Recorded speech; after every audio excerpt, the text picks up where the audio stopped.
Buenos días, ahora sí, oficialmente. Vamos a tener hoy una nueva clase de la escuela dominical.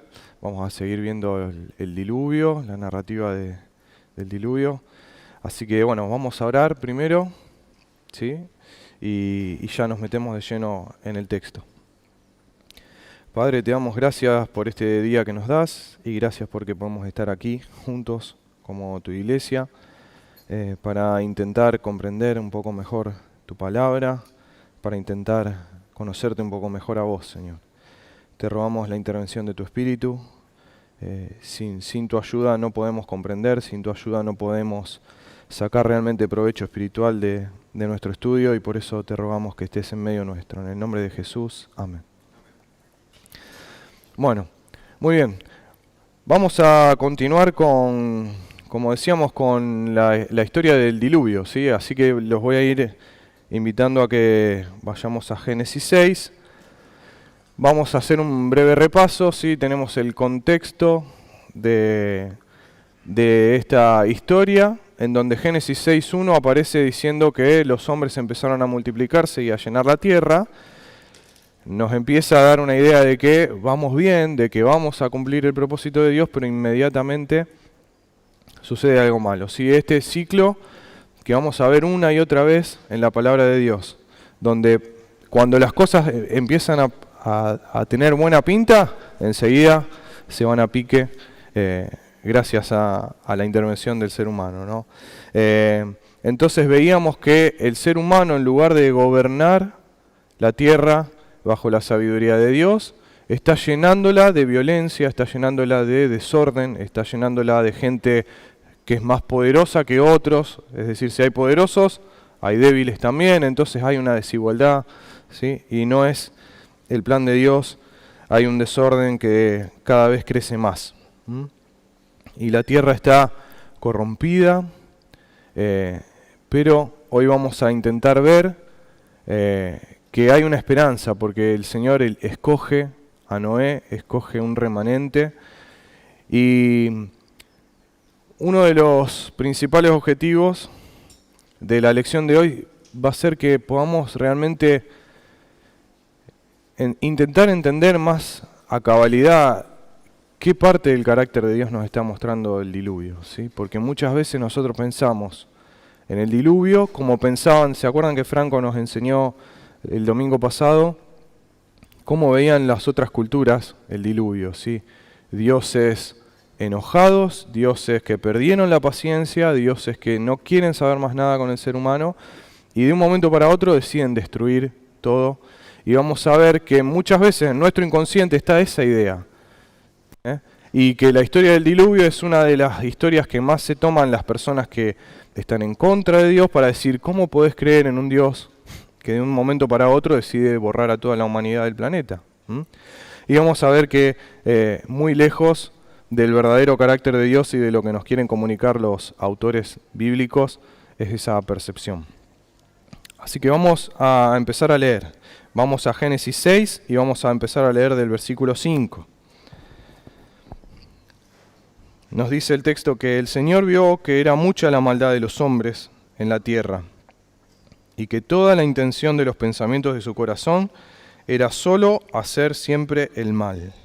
Y al Señor le pesó haber hecho al hombre en la tierra y sintió tristeza en su corazón. Entonces el Señor dijo, borraré de la superficie de la tierra al hombre que he creado, desde el hombre hasta el ganado, los reptiles y las aves del cielo, porque me pesa haberlos hecho. Pero Noé halló gracia ante los ojos del Señor. Estas son las generaciones de Noé. Noé era un hombre justo, perfecto, entre sus contemporáneos. Noé siempre andaba con Dios. Noé engendró 3 hijos, Sem, Cam y Jafet. Pero la tierra se había corrompido delante de Dios, y estaba la tierra llena de violencia. Dios miró la tierra y vio que estaba corrompida, porque toda carne había corrompido su camino sobre la tierra. Hasta ahí vamos a leer por ahora, hasta el versículo 12. Entonces, si nosotros vemos los versículos 5 y 6, ¿sí? Vemos bien clara cuál era la situación. de ese entonces, de la tierra, ¿no? Era mucha la maldad, siempre pensaban solo hacer el mal, ¿sí? Y vemos por otro lado que al Señor le duele en el corazón, le pesa haber creado al hombre por cómo lo ve, en el estado en el que está, ¿sí? Genera un dolor en el corazón del Señor. Entonces decide hacer algo. Y si leemos hasta ahí, estamos muertos porque no hay esperanza, ¿sí? Toda la humanidad corrompida, llena la tierra de violencia, Dios dolido y diciendo, bueno, esto no va para más. Y sin embargo tenemos el versículo 8 en donde vemos esta nota de esperanza, ¿sí? Esta dinámica que vamos a ver mucho en los profetas. Una mala situación que denuncian los profetas, ¿sí? El anuncio de quizá el juicio, la disciplina divina y después la nota de esperanza. Y acá lo vemos en ese versículo 8 que dice, Noé halló gracia ante los ojos del Señor, ¿sí? Entonces vemos que hay un claro contraste entre lo que es la humanidad como un colectivo y Noé, ¿sí? Entonces ahí tenemos en el cuadrito, la humanidad trae dolor al corazón de Dios. El estado en el que está el ser humano trae dolor al corazón de Dios y en contraste Noé halla gracia delante del Señor, ¿sí? La humanidad corrompió el camino de Dios. Están extraviados. Sin embargo, el texto nos dice que Noé permanentemente caminaba con Dios, ¿sí? Vemos ahí los dos contrastes. Por un lado, el estado del ser humano y por otro lado se nos presenta la situación de Noé. Bien. Ahora, el texto nos explica, nos dice que la tierra está llena de violencia. ¿Nos da algún motivo? ¿Por qué? Porque podríamos decir que es una pregunta súper actual esta. ¿Por qué tanta violencia? ¿Por qué el estado en el que estaba el ser humano? ¿Encuentran alguna respuesta ahí en el texto?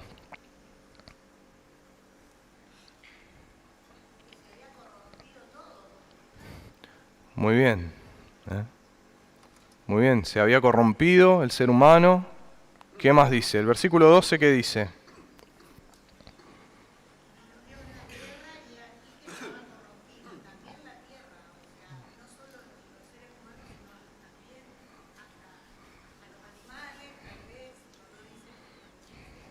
Bien, toda la creación había sido afectada, muy bien. ¿Y qué más dice? Había perversión, dice esa versión. Su camino, porque toda carne había corrompido su camino, ¿sí? ¿El camino de quién? Bueno, acá está la placa, ya más o menos tiene una ayuda. ¿El camino de quién? De Dios, ¿eh? Upa. El pecado llevó a la corrupción, muy bien, claro. Pero vemos que lo que el ser humano, cuando habla de toda carne, está hablando de la humanidad, ¿sí? Había corrompido el camino de Dios. No su propio camino, porque en el español su camino es igual para los dos, puede ser el camino de Dios, puede ser el camino de la humanidad.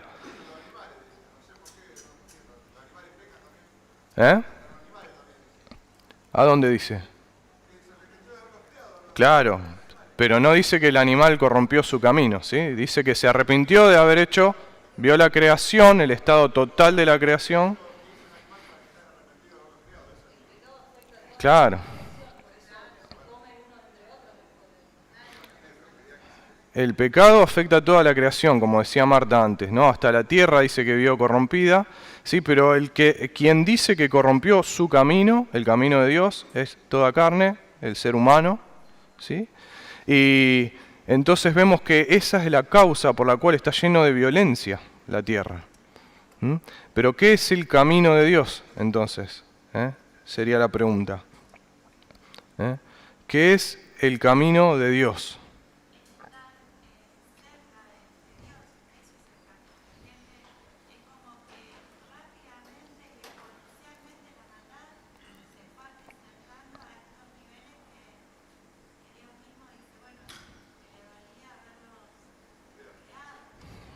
Ujú.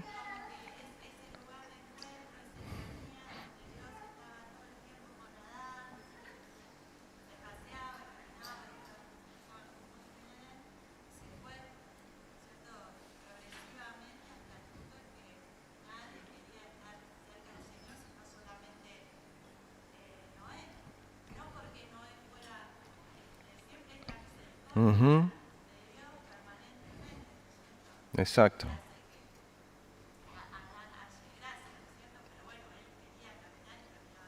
Exactamente. Entonces ahí vemos, como dice Cristina, toda la humanidad se había alejado de Dios, había dado la espalda a Dios, ya no andaba en comunión con Él como andaba Adán, como andaba, ¿se acuerdan quién más había caminado con Dios? Que habíamos visto. Enoc, ahora lo vemos a Noé, pero vemos que la humanidad se ha apartado de lo que Dios había pensado para ellos, de lo que el Señor había pensado al momento de crear al ser humano para tener esa comunión, como veníamos estudiando, ¿no? De que estén juntos el ser humano y Dios. Miren, acá hay un par de versículos que nos hablan del camino de Dios, ¿sí?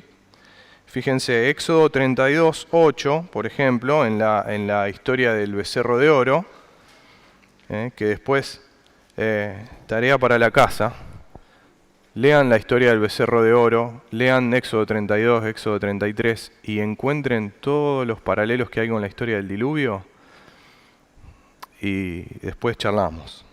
Muy bueno. Dice, bien pronto se han desviado del camino que yo les mandé. ¿Sí? El Señor hablando con Moisés una vez que el pueblo se hizo el ídolo. Bien pronto se han desviado del camino que yo les mandé. Se han hecho un becerro de fundición y lo han adorado, le han ofrecido sacrificios. ¿Sí? Se apartaron del pacto que habían hecho algunos momentos antes con Dios. Se alejaron del camino que Dios les había mandado y se fueron detrás de un ídolo. En Génesis 18, hablando sobre Abraham, el Señor dice, yo lo he escogido para que mande a sus hijos y a su casa después de él que guarden el camino del Señor, haciendo justicia y juicio, para que el Señor cumpla en Abraham todo lo que él ha dicho acerca de él. Entonces ahí vemos otra vez que Abraham iba a instruir a su familia en el camino del Señor, en andar con el Señor, que también vamos a ver cuando lleguemos a la historia de Abraham, que cuando llega a la tierra prometida y se separa de Lot, Abraham se pasea por la tierra prometida con el Señor. Bien, Éxodo 33, también después de lo del becerro de oro, Moisés va a hablar, va a interceder con el Señor y le dice, ahora pues si he hallado gracia ante tus ojos, te ruego que me hagas conocer tus caminos para que yo te conozca y halle gracia ante tus ojos. Entonces vemos acá, también nos suma esta frase de Moisés, que conocer los caminos del Señor es andar con Él para conocerlo a Él también. ¿Sí?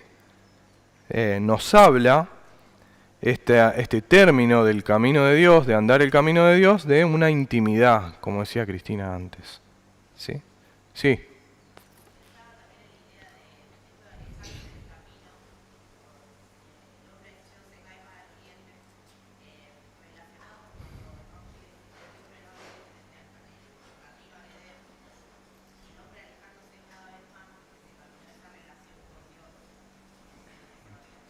Está bien. Rebeca dice, cuando el hombre es exiliado de Edén, están los ángeles ahí en la puerta y el hombre cada vez se va más al oriente, si vemos en la historia, ¿no? Cada vez se va más al oriente y cada vez se aleja más de ese camino de vuelta a la presencia de Dios. Entonces vemos que, como decíamos, esto de andar en el camino de Dios es símbolo de intimidad, es una metáfora de que yo estoy cercano a Dios, que estoy escuchando su voz, que estoy caminando según lo que Él escucho que Él me indica. Y vemos que toda la humanidad entonces, excepto Noé, que se nos marca acá en ese contraste, está en cualquier otro lado, lejos del camino de Dios, y eso ha llevado a esta escalada de violencia sin precedentes que vemos en el relato. Ahora, se nos dan dos características de Noé.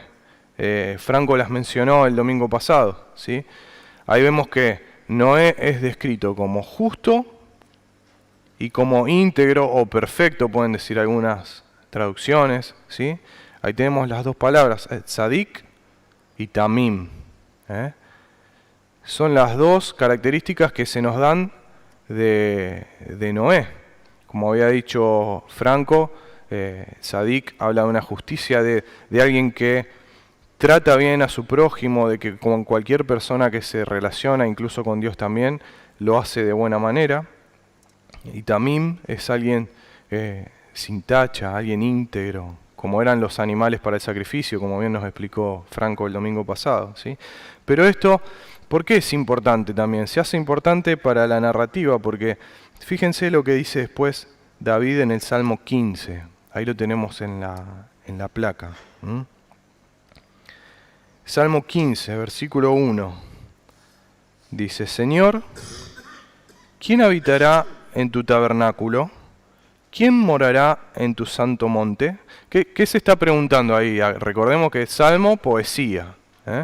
¿Qué está intentando preguntar David con esas dos preguntas? ¿Quién habitará en tu tabernáculo? ¿Quién morará en tu santo monte? ¿Quién será salvo?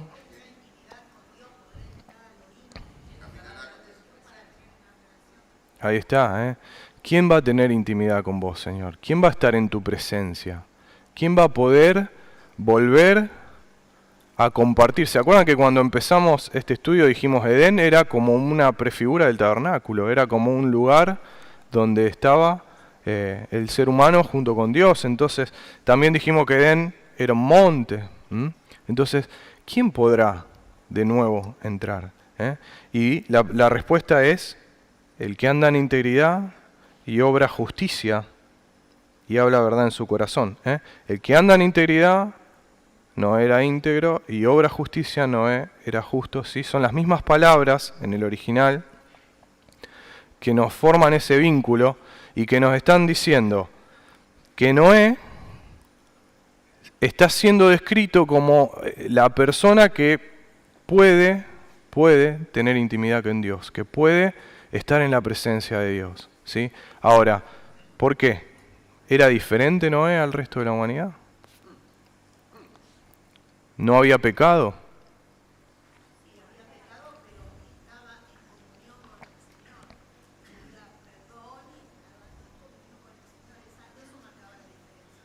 Bien.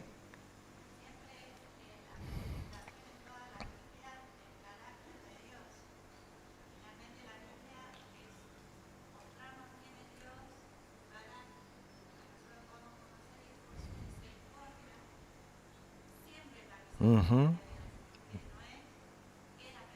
Exactamente.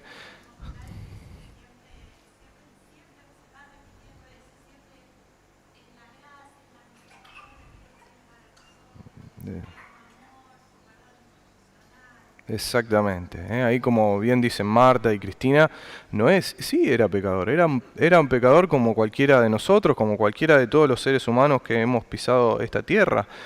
Pero acá vemos, como decía Cristina, que se empieza a manifestar la misericordia de Dios. Que hacia aquel que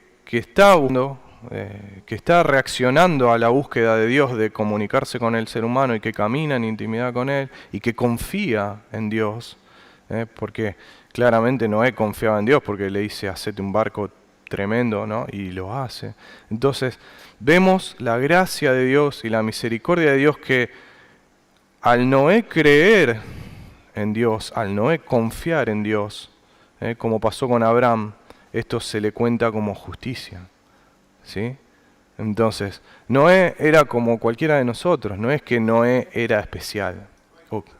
No hay justo ni aun uno, pero él confiaba en Dios, caminaba con Dios. Y esto permitió que la misericordia de Dios, que la gracia de Dios se manifiesten en su persona y que él entonces sea tenido por digno de ser salvado, de estar en la presencia de Dios, mientras el resto de la humanidad no podía hacerlo. Entonces acá vemos cómo empieza a manifestarse la misericordia de Dios en la historia del diluvio, ¿sí? Y la gracia, porque muchas veces nosotros tenemos este concepto de que la gracia apareció después, y que en el Antiguo Testamento no había gracia. No, sí había gracia, porque si no, no hubiésemos llegado ni siquiera al punto de que se revele el Señor Jesús. Pero entonces vemos cómo Noé es tenido por digno de estar en la presencia de Dios, según estos vínculos que podemos ver en la palabra del Señor. Entonces, Noé va a recibir por esta misericordia instrucciones para hacer este barco, este arca, en donde él y su familia y representantes de las especies animales van a ser salvos del diluvio, van a ser rescatados de este juicio que está por venir en la tierra. Entonces seguimos con el texto y habíamos dejado en el versículo 13 de Génesis 6. Entonces Dios dijo a Noé: he decidido poner fin a toda carne, porque la tierra está llena de violencia por causa de ellos. Por eso voy a destruirlos junto con la tierra. Hazte un arca de madera de ciprés. Le empieza a dar las instrucciones, el ancho, el alto, ¿sí? Le dice: harás el arca de 3 pisos, y entonces yo traeré un diluvio sobre la tierra para destruir toda carne en que hay aliento de vida debajo del cielo. Todo lo que hay en la tierra perecerá, pero estableceré mi pacto contigo. Entrarás en el arca tú, tus hijos, tu mujer, y de todo ser viviente. ¿Sí? Le dan las instrucciones de quiénes pueden entrar en el arca. Y en el versículo 21 le dice: y tú toma para ti de todo alimento que se come y almacénalo, y será alimento para ti y para ellos. Así lo hizo Noé. Conforme a todo lo que Dios le había mandado, así lo hizo. Entonces ahí vemos cómo el Señor empieza a darle instrucciones a Noé. ¿Sí? Desde su misericordia también le da las instrucciones a Noé para que él pueda salvarse de este diluvio. Él, su familia y algunos representantes de los animales. Ahora, cómo nosotros interpretemos el versículo 13 nos cambia muchísimo la forma en la que vemos el carácter de Dios, ¿sí? Por ejemplo, yo recién estaba leyendo de la Nueva Biblia de las Américas y dice que Dios le dijo a Noé: he decidido poner fin a toda carne. ¿Alguien tiene otra versión, otra traducción? Muy bien. ¿Esa cuál es? La textual. ¿Escucharon? El fin de toda carne viene ante mí, o ha venido ante mí. Es distinto, ¿no? Porque distinto es que yo diga: decidí poner fin a toda carne, o que yo diga: el fin viene ante mí, ¿sí? Carlos. He decidido acabar con toda la gente, pues por causa de ella la tierra está llena de violencia. Así que voy a destruir la gente junto con la tierra. Muy bien, NBI, bien. Ahí también opta por he decidido. La realidad es que, son las traducciones, no es para minar la confianza en ninguna traducción, porque todas tienen sus cosas buenas y sus cosas que quizá no están tan buenas, pero la realidad es que la traducción más literal al original es la que leyó Sebastián en la textual, ¿sí? El fin de toda carne viene delante de mí.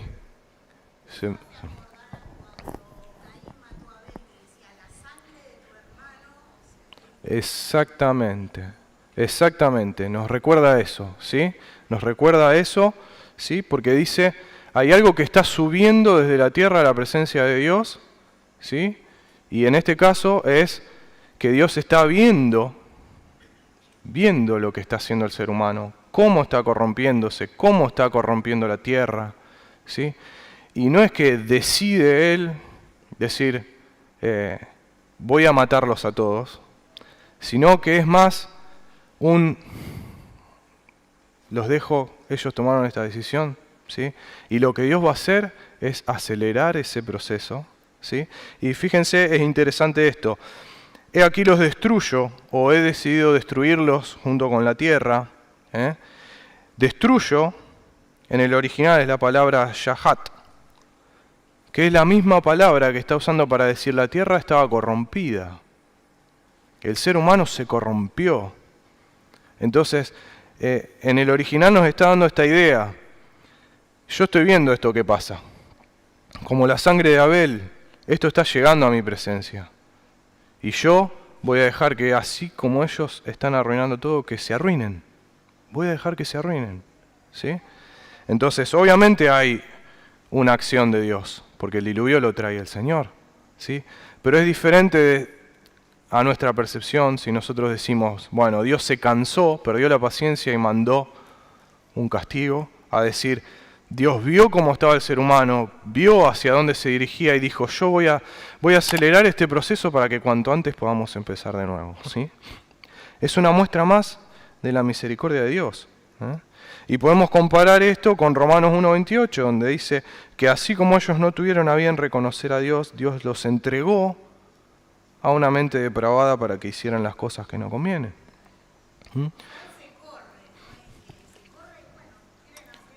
Respeta, podríamos decir, la decisión del ser humano y ve el camino y dice, hacia ahí van, bueno, vamos a acelerar esto para que podamos empezar de nuevo, ¿sí? Porque así la cosa no va, la cosa no va. Entonces, vamos a ver que el diluvio nos funciona como si fuera un acto de decreación, como diríamos nosotros, un borrón y cuenta nueva, ¿sí? Ahí vemos en el cuadrito las comparaciones que tenemos con Génesis 1 y Génesis 7, donde se nos empieza a contar la historia del diluvio. Entonces, fíjense, Génesis 1, Dios hace la expansión y separa las aguas de abajo y las aguas de arriba y genera ese lugar donde el ser humano después va a salir lo seco y va a habitar.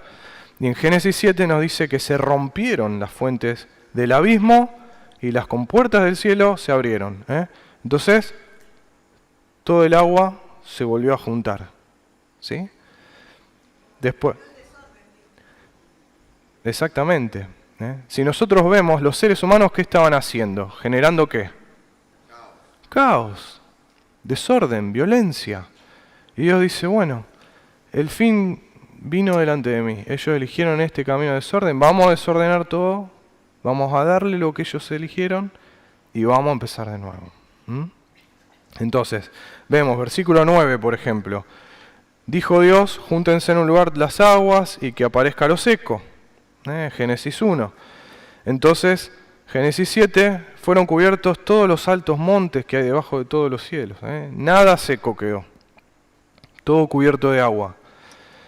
En Génesis 1, Dios manda a que la tierra produzca seres vivientes, ganado, reptiles, animales, obviamente después el ser humano. Y en Génesis 7 pereció toda carne que se mueve sobre la tierra.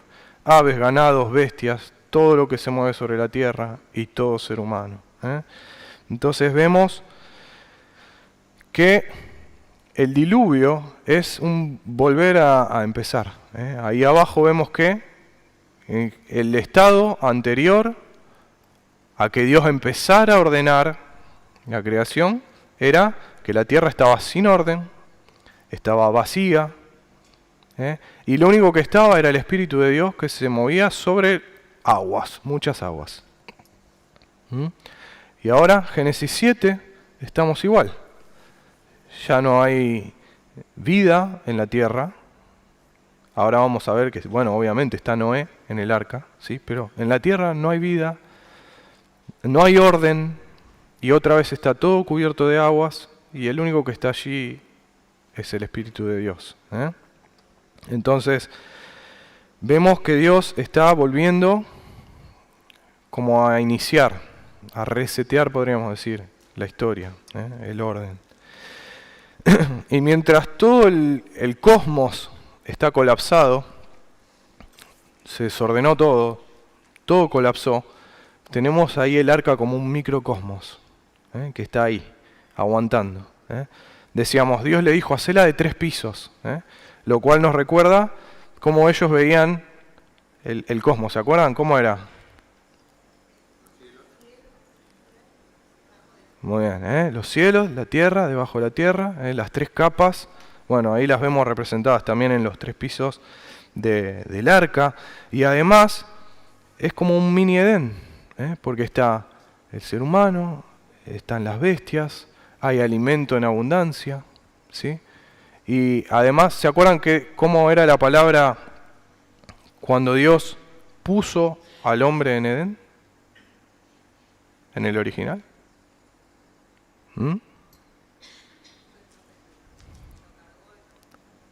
Lo puso, claro, lo tomó, lo puso. ¿Se acuerdan? Era la palabra Nuach, de donde viene el nombre de Noé. Hizo que el hombre descanse, repose ahí, lo acomodó ahí. Y ahora tenemos a un hombre, Nuach, en ese mini Edén que se está manteniendo, en donde todo está de nuevo en desorden a causa de las decisiones de la humanidad, y esa es otra muestra de la misericordia de Dios, que provee este lugar seguro, portátil, podríamos decir. Ese lugar seguro que había sacado antes de lo mojado para que habite el hombre, ya no está más. Y ahora está el arca en donde el hombre y los animales pueden resistir a este caos, en donde nos hundimos solos. ¿Cómo? Un Edén flotante, ¿sí? El crucero del Edén le podrían haber puesto. ¿No?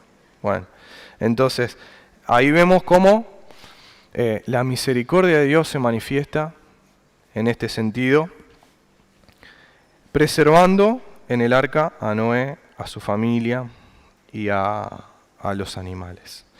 Ahora vamos a ver parte del capítulo 7 y vamos a tratar de enfocarnos en dos recursos literarios que el autor va a utilizar para hacer énfasis en un mensaje, ¿sí? Entonces vamos a ir leyendo y vamos a intentar encontrar cuál es el énfasis que nos quieren dar los autores bíblicos al hacer esto. Ahora, vamos a buscar esto. Vamos a buscar un patrón de repetición, ¿sí? Que pueden funcionar de dos maneras. Yo puedo ir dándoles una serie, por ejemplo, yo digo 2, 4, 6, 8 y ustedes dicen 10. Esperan el 10, ¿sí? Si yo vengo diciendo, no sé, blanco, blanco, blanco, blanco, blanco y de repente digo negro, ¿qué se destaca? El negro, ¿no? Se destaca eso que yo vengo, repito, repito, repito, repito y de repente digo algo diferente y eso enseguida a nuestra mente le llama la atención, ¿sí? Entonces vamos a encontrar algo de ese estilo en este capítulo, ¿sí? En donde nos va a empezar a repetir, a repetir, a repetir, a repetir y de repente va a haber algo que se destaque, ¿sí? Vamos a leer, vamos a Génesis 7.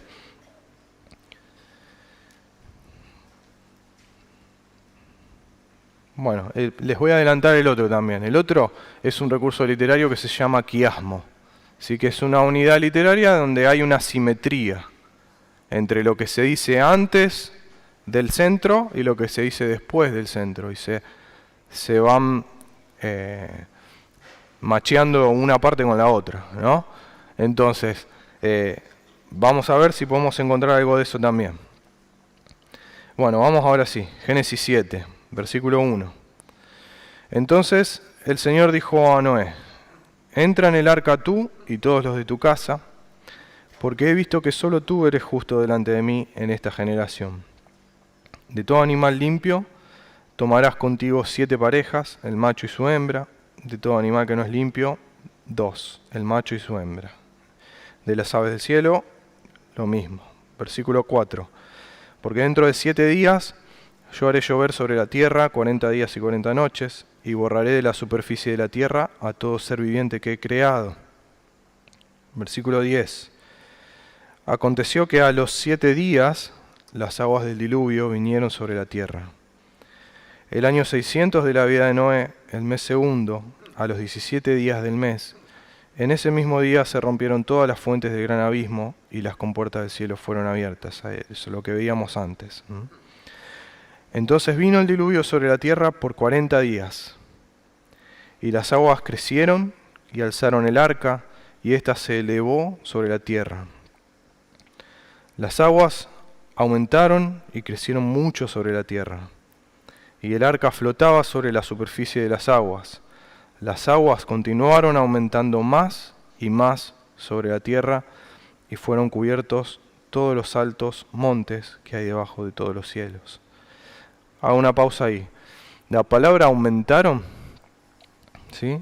Las aguas aumentaron y crecieron, las aguas continuaron aumentando más y más. Es un verbo que es gabar. ¿Les suena parecido a alguna palabra que estuvimos estudiando en estos domingos?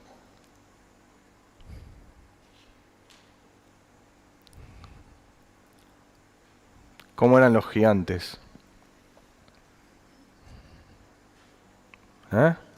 Poderosos, Gibor. ¿Se acuerdan Gibor que nos enseñó Sebastián? Bueno, la palabra gabar es la misma raíz, ¿sí? Entonces, las aguas empezaron a venir con poder, empezaron a venir con violencia. Entonces, en donde estaban los seres humanos, ¿sí?, que aumentaban su poder, que aumentaban su violencia, ahora hay aguas que aumentan su poder, aumentan su violencia y borra esa tendencia del ser humano a buscar ese poder, esa violencia. Entonces ahí tenemos también un juego de palabras importante, porque es como que es hacia donde iba el ser humano, hacia donde iba el ser humano, y ahora se le vuelve en contra. Bueno, entonces decíamos, versículo 19, que aumentaron las aguas y cubrieron todos los montes. Versículo 20, las aguas subieron 15 codos por encima de los montes después que habían sido cubiertos. Y pereció toda carne que se mueve sobre la tierra, aves, ganados, bestias, todo lo que se mueve sobre la tierra y todo ser humano. Todo aquello en cuya nariz había aliento de espíritu de vida, todo lo que había sobre la tierra firme, murió. El Señor exterminó, pues, todo ser viviente que había sobre la superficie de la tierra, desde el hombre hasta los ganados, los reptiles y las aves del cielo. Fueron exterminados de la tierra, solo quedó Noé y los que estaban con él en el arca. Las aguas prevalecieron sobre la tierra 150 días. Entonces Dios se acordó de Noé y de todas las bestias y de todo el ganado que estaba con él en el arca. Y Dios hizo pasar un viento sobre la tierra, y decrecieron las aguas, las fuentes del abismo y las compuertas del cielo se cerraron, y se detuvo la lluvia del cielo. Las aguas bajaron gradualmente sobre la tierra, y después de 150 días las aguas habían disminuido. Y en el día 17 del mes séptimo el arca descansó sobre los montes de Ararat. Las aguas fueron decreciendo lentamente hasta el mes 10, y el día 1 del mes 10 se vieron las cimas de los montes. Después de 40 días, Noé abrió la ventana del arca que había hecho, envió un cuervo, envió después una paloma para ver si las aguas habían disminuido. La paloma no encontró lugar, de modo que volvió a él. Entonces Noé extendió la mano y la tomó, esperó aún otros 7 días, la volvió a enviar, y la paloma vino con una rama de una hoja de olivo recién arrancada. Noé comprendió que las aguas habían disminuido y esperó aún otros 7 días y envió de nuevo la paloma, pero ya no volvió más a él. Muy bien. ¿Encontraron algún patrón de repetición que se rompe en algún momento?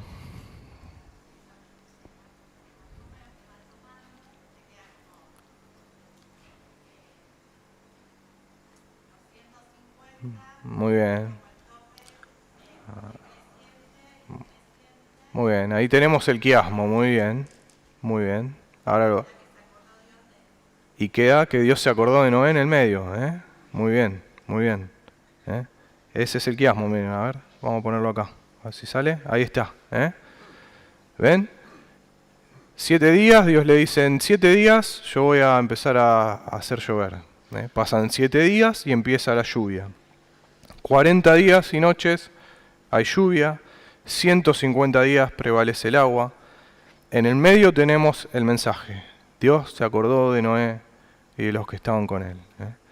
Y después tenemos que 150 días decrecen las aguas, 40 días hasta que Noé abre la ventana, 7 días que envía la paloma y otros 7 días más y la paloma ya no vuelve. ¿Sí? Entonces vemos este recurso literario de usar estos números que se nos van dando, son llamativos, y el mensaje está ahí en el medio, resaltado.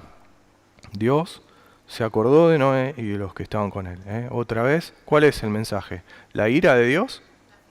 La fidelidad de Dios, la misericordia de Dios, que guarda el pacto con Noé, que se acuerda de ese pacto. No es que se acordó de Noé, Noé, no.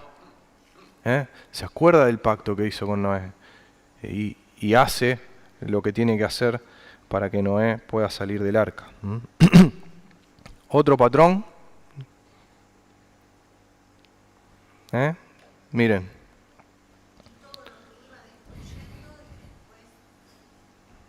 Ahí está. Fíjense, ahí está en la placa. Versículo 21. Pereció toda carne. Todo aquello en cuya nariz había aliento de espíritu de vida, murió. El Señor exterminó todo ser viviente. Fueron exterminados de la tierra. Todo eso en 3 versículos.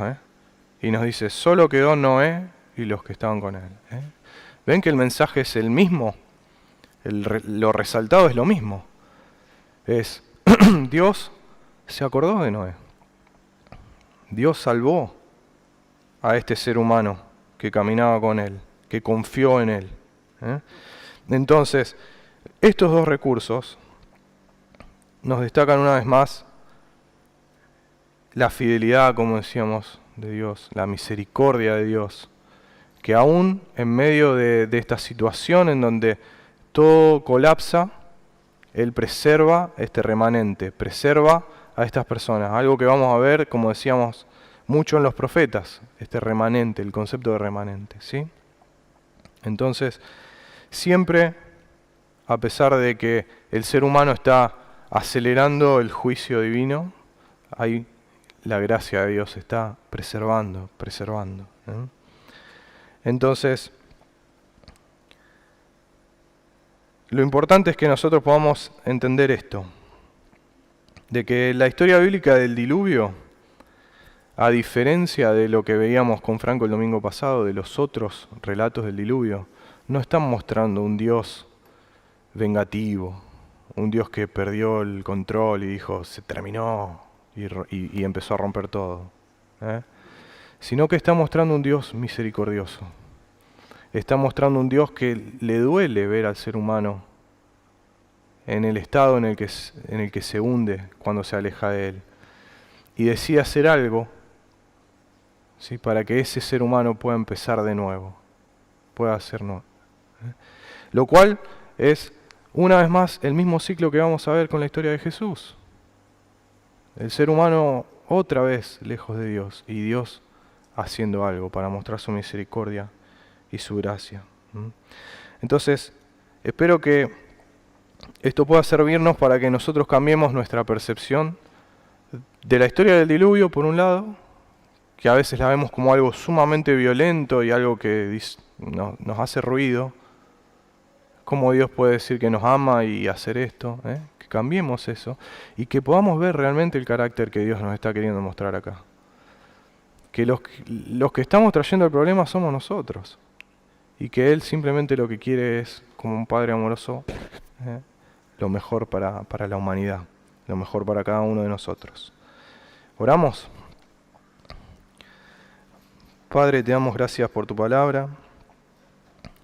Rogamos la intervención de tu Espíritu, como te decíamos, Señor, para que podamos comprender con nuestros corazones lo que vos querés transmitirnos y para que podamos conocerte un poco mejor, Señor, para que podamos realmente maravillarnos de la paciencia que nos tenés, de la misericordia que nos mostrás, de tu gracia que desde el principio de los tiempos es la que evita que nosotros nos hundamos en nuestra propia destrucción, Señor.